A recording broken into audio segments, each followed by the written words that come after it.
Hello, everyone, and welcome. And again, I'm honored that you're here. My name is Bruce Whittemore, and I'm a holistic recovery coach, an advanced certified EFT practitioner, and the co-founder of the Safe Recovery Practice. Perhaps most importantly, I'm someone who has been walking my own recovery path for more than 3 decades.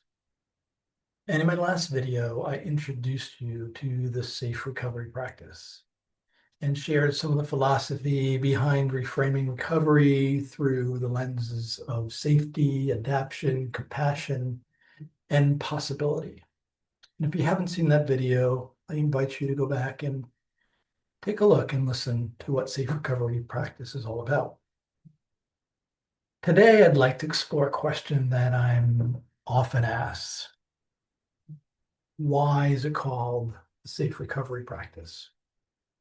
May be obvious, but I want to explore that a little bit here today in this video. Where did the name come from? And why has safety become such a central part of the way I understand recovery, transformation, and human potential?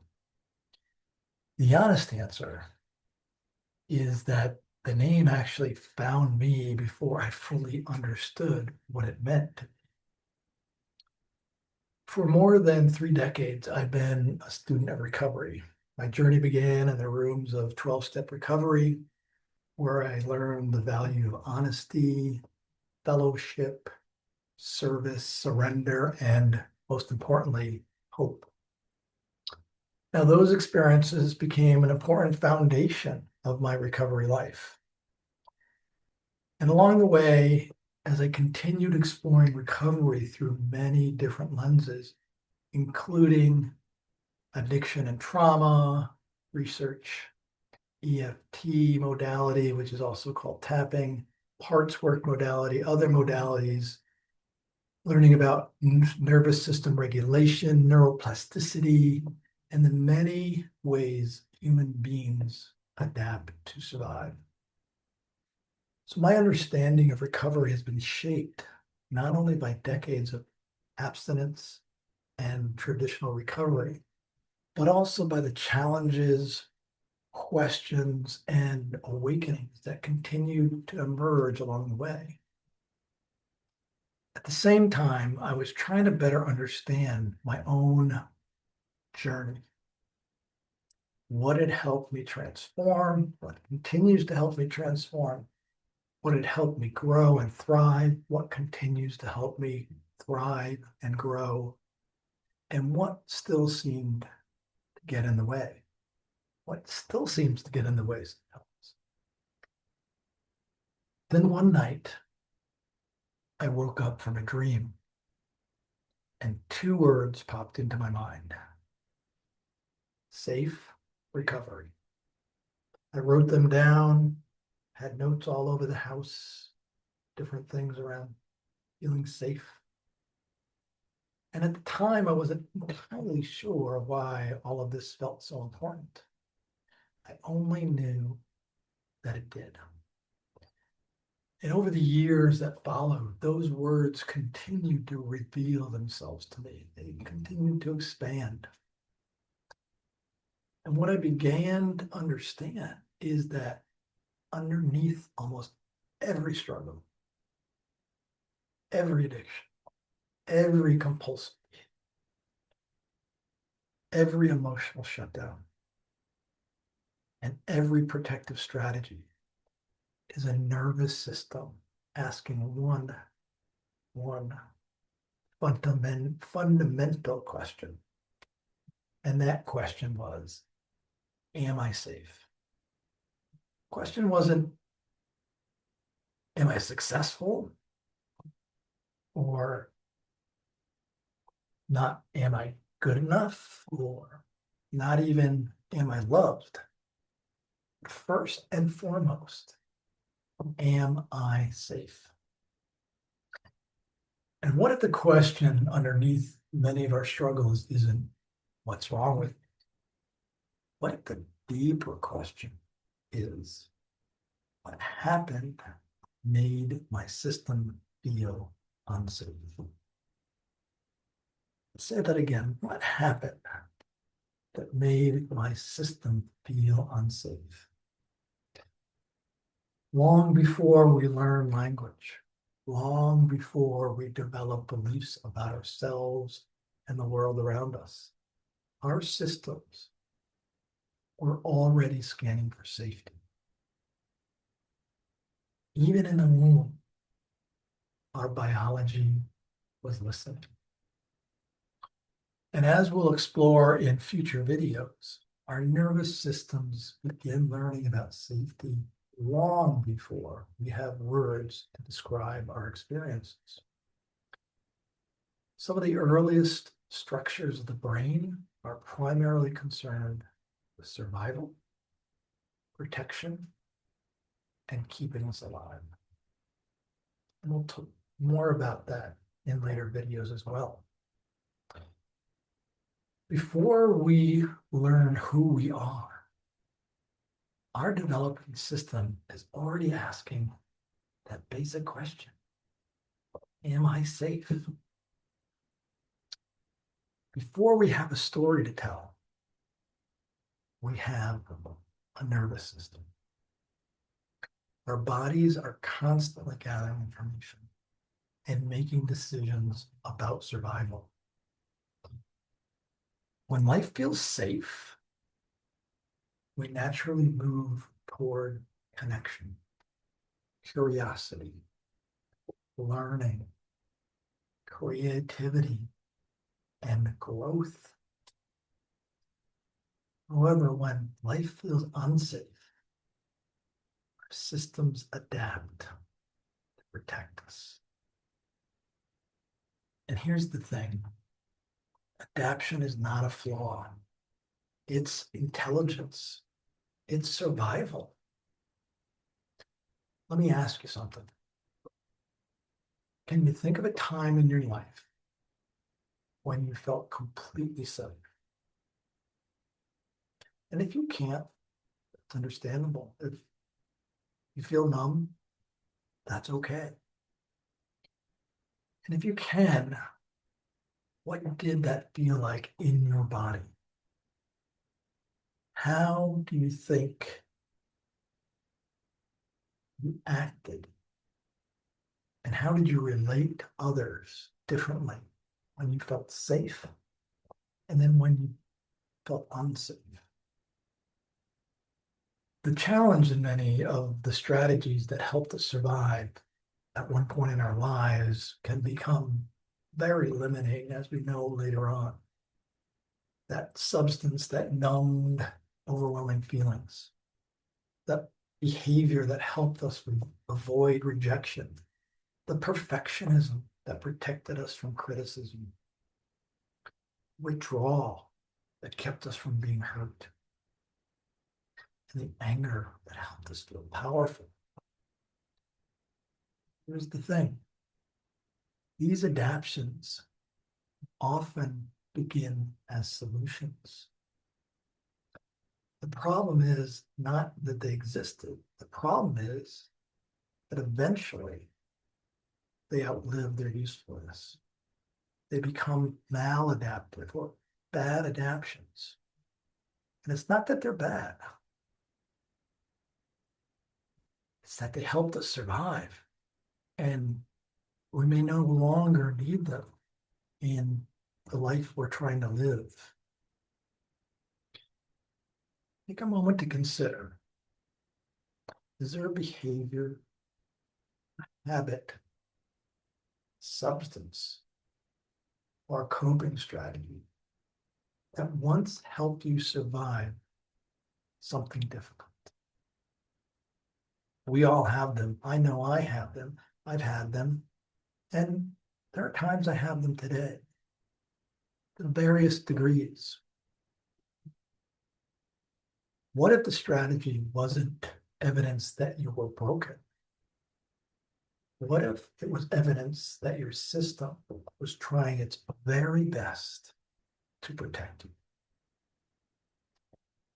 For many years, I believe recovery was primarily about stopping something, stopping drinking, stopping destructive behaviors, stopping patterns that no longer serve them.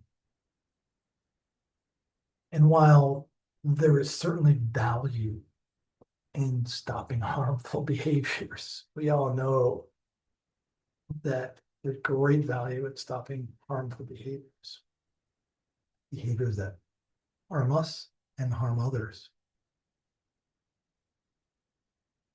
I also began to notice something curious. The greatest moments of transformation in my life rarely came forcing them to stop. They came from understanding and from curiosity and awareness. And they came from compassion for myself and for others. That came from feeling safe enough to stop fighting myself. And that realization changed everything.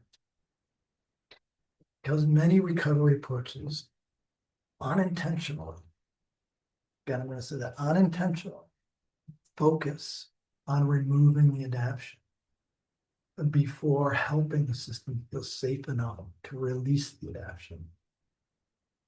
And yes, a lot of people have recovered in those types of environments, and that's okay. That's a beautiful thing. And we learn to maybe feel safe later.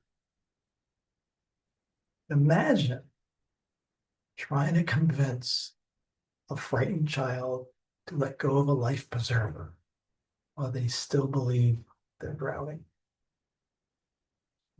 The nervous system doesn't willingly surrender protection simply because we tell it to. So be compassionate with yourself. Protection is realized when safety becomes greater than fear. I'll say that again. Protection is realized when safety becomes greater than fear. This is why safety sits at the center of everything we do at the Safe Recovery Practice. Over time, I came to see that safety can be cultivated in three primary pathways. The first is safety in our body or through somatics and helping our body feel safe. The second is language, finding safety in story, how we talk to ourselves, and also how we talk to others in the world. And the third is our environment, which we can't always control. But it's important to be aware and understand this. The environment around us impacts how safe we feel, even unconsciously, things that we may not understand. So together, these three things, they create the conditions from which transformation can emerge, and they absolutely can emerge. This understanding was influenced by many teachers, many readings, many workshops along my path. I'll mention two of them here today. One is Carl Rogers, and he reminded us of the transformative power of acceptance through his concept, which he called this unconditional positive regard. Basically about being a positive influence and being positive with ourselves and others without judgment, without shame. The second, and one of many who have highlighted this, and the importance of connection is Gabor Mate, and the importance of belonging, and what he has called environmental enrichment, and really looking at our environment. How can we enrich our environment? What do we need to do to change our environment to feel safe? These are just two areas, and we'll explore all of these ideas in much greater depth in future videos. For now, I'd like to leave you with a few questions. Where in your life do you already experience safety? And maybe you don't. And that's okay if you don't. It's just an awareness. And maybe it doesn't feel okay if you don't. Again, it's just an awareness. And is there anyone that helps your system settle? Is there a person that you can think of, maybe currently or in the past, that has helped your system settle? And that you noticed you felt safe? The other question is, what practices help you feel more connected to yourself? What are some things that you do for yourself that help you feel more connected to who you are? What environments support your growth? And what around you, what people, what groups, what are the areas that really support your growth and help you survive? And maybe right now there aren't any, but there are environments that can help you grow and survive. And we'll talk more about those as well as we get into future videos and future ideas of community. And one of the really more important things is that you can control for yourself is, how do you speak to yourself when you're struggling? That's that positive regard for yourself. It's important that we have that positive regard for ourselves, or do our best, find that positive regard for ourselves, and to create that safety around the messages we give ourselves. Finally, what might become possible if you created just a little more safety in God? That's why it's called safe recovery, because transformation rarely happens through force. Transformation emerges when the conditions are right. Let me say that again. Transformation emerges when the conditions are right. And in many ways, that's what recovery is all about. Not becoming someone new. Creating enough safety to return to who you have always been. Because underneath every adaptation, every protective strategy, every survival response, there is something inside of you, inside of me, that has never been broken. That's always there and can't be broken. And perhaps recovery is simply the journey of creating enough safety and space. Remember that. Because before we had a story, we had a nervous system that wants to feel safe. Thank you for being here. If this resonated with you, I'd be honored if you subscribe, share, or join me for future conversations as we continue exploring recovery, transformation, safety, and the possibilities that emerge when safety becomes the foundation. Thank you very much.